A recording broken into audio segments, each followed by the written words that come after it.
Hey guys, welcome back to Zach Going Fire. Today we'll be doing a net worth update as of September 1st. I'll be doing this once a month as I have been doing for the past several years, but now I'm doing it on YouTube for you guys. So, did I make my financial goals? And if I did, how do I feel about that? What plans do we have coming up in the near future for our finances? Stay tuned and find out. Okay, guys, so we're going to do the net worth update in Projection Lab. And as per usual, I've gone through and zeroed out the balances for all of my accounts. And we'll start with our cash balance in Capital One. I've already put this into my net worth app on my phone, but I'll go ahead and fill it in with you guys. In Capital One, we have $44,246, a small PayPal balance of $210. And this month I've decided to go ahead and subtract out the debts that we have. I've already added up our debts, which we pay off every month, and we have also $3,000 on a margin loan, which I'll make a video about, going in detail about why we're doing the margin loan at a later date. But essentially, we do the margin loan at a lower interest rate than what I think that we'll get for return on the money invested. So we have $3,067 in debt this month. And if we add that to the 44,246, that gives us 41,179. So I'm just gonna put that here to keep it simple instead of counting the debt, because there's no payments on that debt. There's no minimum due on that debt. So next we'll go into our cars. We have the Prius, which every month I reduce its value by $100 for depreciation. So this month the Prius is at $14,700.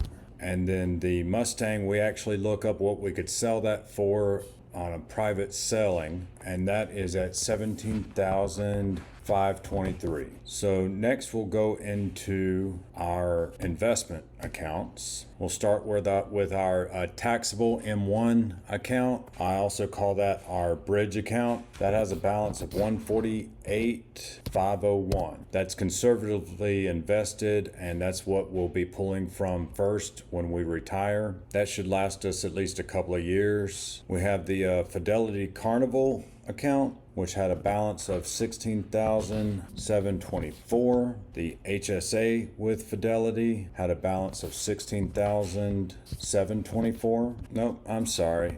I got those confused. The $16,724, that's with the Fidelity. The Carnival account is only $3,189. The HSA with McLean, $1,127. The 401k with McLean, $1,609. We'll come back to my Roth account. My traditional IRA was $99.67.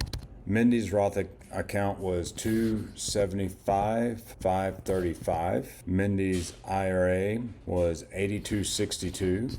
Mindy's 401k $79.60, and Mindy's HSA $759. Coming back to my Roth account, which is our largest account, that's at $473,483. That is all of our investment accounts, and that brings our net worth to just over $1 million.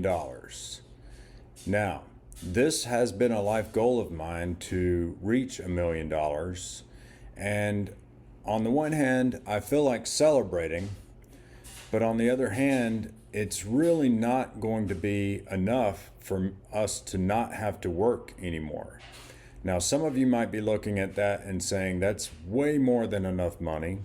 And others of you watching might be watching this and saying that's not going to be enough for us to retire in our mid-40s.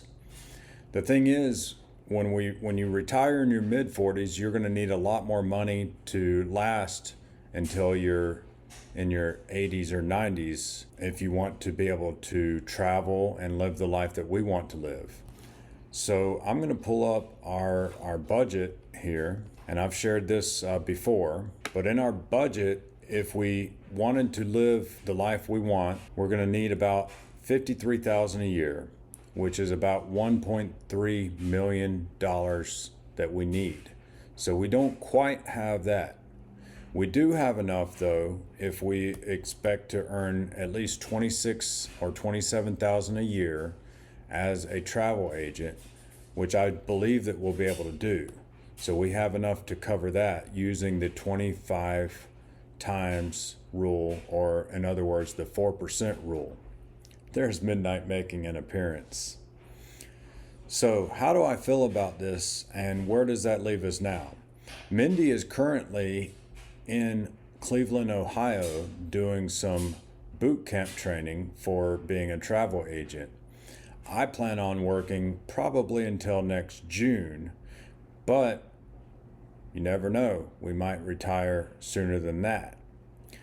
Mindy's only going to be working her current job until the end of this month, and then she'll be working full-time as a travel agent. So hopefully, if the market goes well, or if Mindy's travel agent job goes well, then we'll be able to stop working sooner and start traveling sooner around the world. But as of right now, we project that we'll be able to stop working and stop living here in Florida around next June. So cheers to that. I hope you guys enjoyed this net worth update. I'll be doing this once per month, and we'll see where this goes. Until next time, let's continue to drive towards financial freedom.